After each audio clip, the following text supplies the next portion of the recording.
जब मेरा आगमन हुआ। अकेली लक्ष्मी जब भी घर में आती है तो उल्लू पे बैठ के आती है, और जब भी नारायण के साथ आती है तो गरुड़ पर बैठ के आती है। काहे पे आती है? गरुड़ पे। इसलिए कभी भी लक्ष्मी को पति मानने की कोशिश मत करना, लक्ष्मी को हमेशा माँ बनाकर रखना। अगर माँ बनाकर रखोगे और पति पिता की सेवा में लगा दोगे तो तुम्हारी लक्ष्मी तुमको कभी छोड़कर नहीं जाएगी। क्या बोलना पड़ेगा? राधे राधे। अरे जोर से बोलो। हाँ, बोलिए लक्ष्मी नारायण भगवान की जय। जय जय श्री राधे। बोलिए वृंदावन बिहारी लाल की जय हो। आज इंद्र को अहंकार हो गया। भगवान ने कहा कि इंद्र, आज लगता है कि तुम्हारा अहंकार हमें तोड़ना ही पड़ेगा। भगवान ने क्या किया? भगवान गए हैं यशोदा मैया के पास। किसके पास? जोर से बोलो। यशोदा मैया के पास। और जब यशोदा मैया के पास भगवान गए तो भगवान ने ये कहा कि मैया 56 भोग बना रही थी। क्या बना रही थी? 56 भोग। और मैया जब 56 भोग बना रही थी तो मैया ने लाला, आज मेरे गोविंद ने कहा कि मैया भोजन कर ले, बहुत भूख लगी है, भोजन करा दो। कहा लाला आज नहीं, आज गोवर्धन पूजा है, आज इंद्र की पूजा है, और अगर तू भोग लगा लेगा तो इंद्र रुष्ट हो जाएंगे, इंद्र रुष्ट हो जाएंगे। कहा मैया क्यों रुष्ट हो जाएंगे?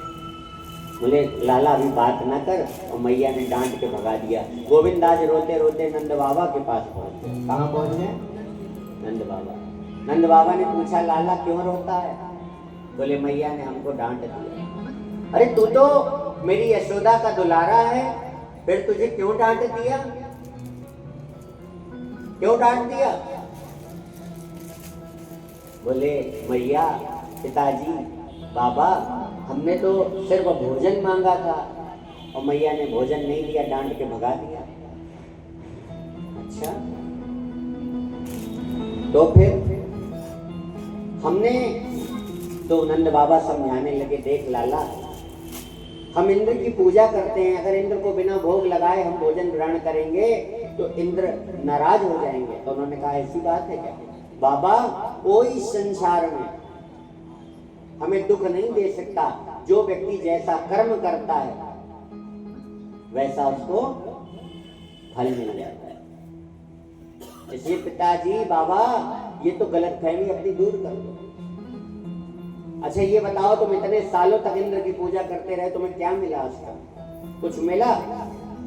तुम्हें इंद्र ने दर्शन दिए? बोले नहीं दिए।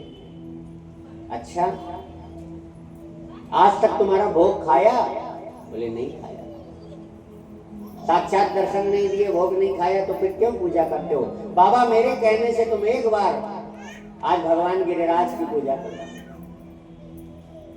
किसकी पूजा करो? जोर से बोलो। गिरिराज। आज कहा गिरिराज की जब पूजा करो तो कहा अच्छा इंद्र, आज कहा कि अगर हम गिरिराज की पूजा करेंगे तो हमको मिलेगा क्या? कहा हम तुमको वचन देते हैं बाबा, अगर आप गिरिराज की पूजा करोगे तो आपको साक्षात भगवान के दर्शन होंगे। अच्छा, गोविंद बाबा जो हैं वो गोविंद की हर बात को मानते हैं। उन्होंने कहा ठीक है राजा बेटा, हम तुम्हारी बात को मान लेते हैं, लेकिन अभी मुझे ब्रजवासियों से राय लेनी पड़ेगी। और ब्रजवासियों को जब बुलाया गया तो ब्रजवासियों ने एकजुट में कहा कि जो कन्हैया की इच्छा वो मेरी इच्छा, जो प्रभु की इच्छा वो मेरी इच्छा। आज उन्होंने कहा ठीक। आज जब पूजा प्रारंभ हुई, 56 भोग लगाया तो मेरे भगवान प्रसन्न हो गए और समस्त ब्रजवासी आज पहुंच गए कहां पे? गिरिराज की तलहटी पे। और भगवान कहते हैं जैसे ही आज जयकारा लगा, बोले गिरिराज भगवान की जय हो, वृंदावन बिहारी लाल की जय हो, भागवत महापुराण की जय हो। आज जैसे ही कहा वैसे ही भगवान प्रकट हो गए और आज जिन ब्रजवासियों ने भगवान को भोग लगाया था एक करके थाल भगवान के मुख में जाने लगी और जब मुख में जाने लगी तो भगवान कुछ न कुछ उपहार देने लगे सबको। जिसने जिस भावना से जागी रही भावना जैसी प्रभु मूरत देखी दिन कैसी।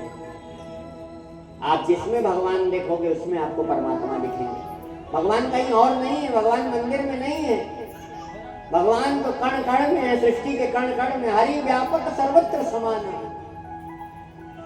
सिर्फ मंदिर में नहीं रहते भगवान, मंदिर में रहते हो भगवान, कभी बाहर भी आया जाया करो, मैं रोज तेरे घर आता हूं, कभी तुम भी मेरे घर आया करो। ऐ कन्हैया मेरा छोटा सा एक काम कर दे कि अपनी बेनाम सी मोहब्बत मेरे नाम कर दे, मेरे कान्हा तो इतना एहसान कर दे कि किसी दिन सुबह को मिल और मेरी जिंदगी की शाम कर दे। आज भगवान प्रसन्न हो गए और अपना भंडार लुटाने लगे। तो आइए बड़ा प्यारा भाव है कि लुटा दिया भंडार मुरली वाले ने, कर दिया माला माल मुरली वाले ने, लुटा दिया भंडार